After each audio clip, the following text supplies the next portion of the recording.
দ্রুত নির্বাচন হওয়া উচিত। সংস্কারের কথা অনেকে বলেছেন, সংস্কার তো আমাদের গণতন্ত্রের কোনো বিকল্প নাই। আর গণতন্ত্রে যাওয়ার প্রধান ফটকটি হচ্ছে আপনার নির্বাচন। নির্বাচন নেই বলেই আজকে দেশে যত আপনার এই ঘটনাগুলো ঘটছে, যে আমরা ফ্যাসিস্টের হাত থেকে মুক্তি পেয়েছি, কিন্তু এখন পর্যন্ত যে জন্য আমরা লড়াই করেছিলাম যে একটা গণতান্ত্রিক ব্যবস্থা, সেই ব্যবস্থায় কিন্তু আমরা ফিরে যেতে পারিনি।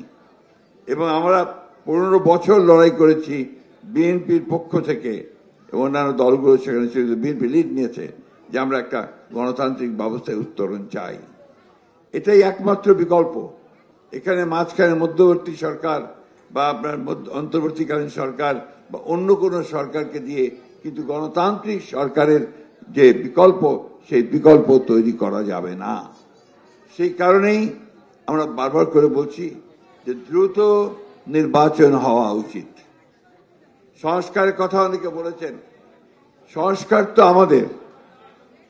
আমি পেছনে যারা আছেন একটু দয়া করে কথাটা শোনার অনুরোধ করব, সাংবাদিক ভাইদেরকে দয়া করে প্লিজ। সংস্কার দিয়েই বিএনপির জন্ম।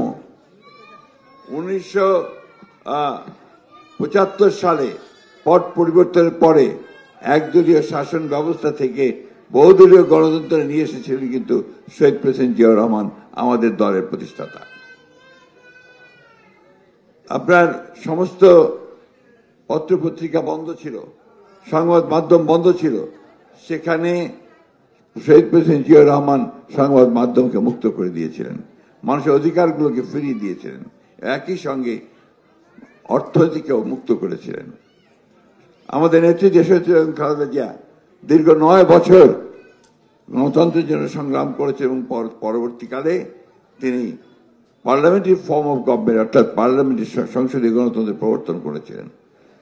তিনি মেয়েদের লেখাপড়ার জন্য ক্লাস 12 পর্যন্ত যে একটা ব্যবস্থা করে দেওয়া তা করেছিলেন অনেকগুলো সংস্কারের মধ্য দিয়ে।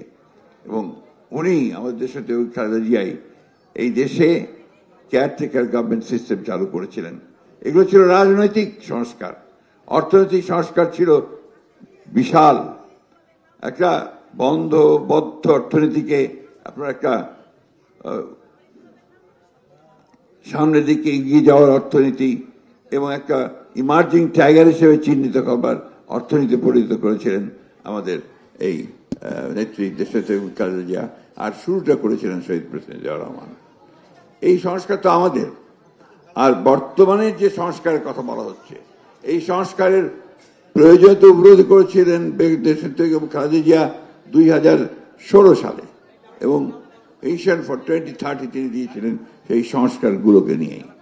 আবার আমরা বিএনপি ও অন্যান্য দলগুলোর সঙ্গে নিয়ে আমাদের নেতা, আমাদের ভারপ্রাপ্ত চেয়ারম্যান জনাব তারেক রহমান সাহেবের নেতৃত্বে আমরা 31 দফা দিয়েছিলাম আমাদের রাষ্ট্র সংস্কারের জন্য। এবং তার সমস্ত যে কাজগুলো চলছে, সংস্কার কমিশন হচ্ছে, তার সবগুলোর সঙ্গেই আমরা সব সময় সহযোগিতা করছি, আমাদের মতামত আমরা দিয়েছি। জুলাই সনদ চেয়ারম্যান সাহেব বলেছেন, এই জুলাই সনদ আমরা 3 মাস আগে দিয়ে দিয়েছি এবং এর মধ্যে যতটুকু পরিবর্তনের দরকার তার জন্য আমরা দিয়েছি।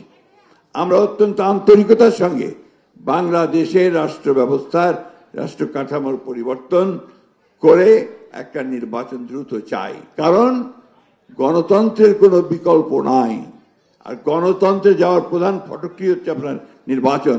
নির্বাচন নেই বলেই আজকে দেশে যত আপনার এই ঘটনাগুলো ঘটছে, আপনার আইন শৃঙ্খলার ঘটনাগুলো ঘটছে, তার অবনতি ঘটছে, দুর্নীতি বাড়ছে, দুর্বৃত্তরা সুযোগ নিচ্ছে, কারণ তাদের পেছনে সেই ধরনের জনসমর্থন নেই।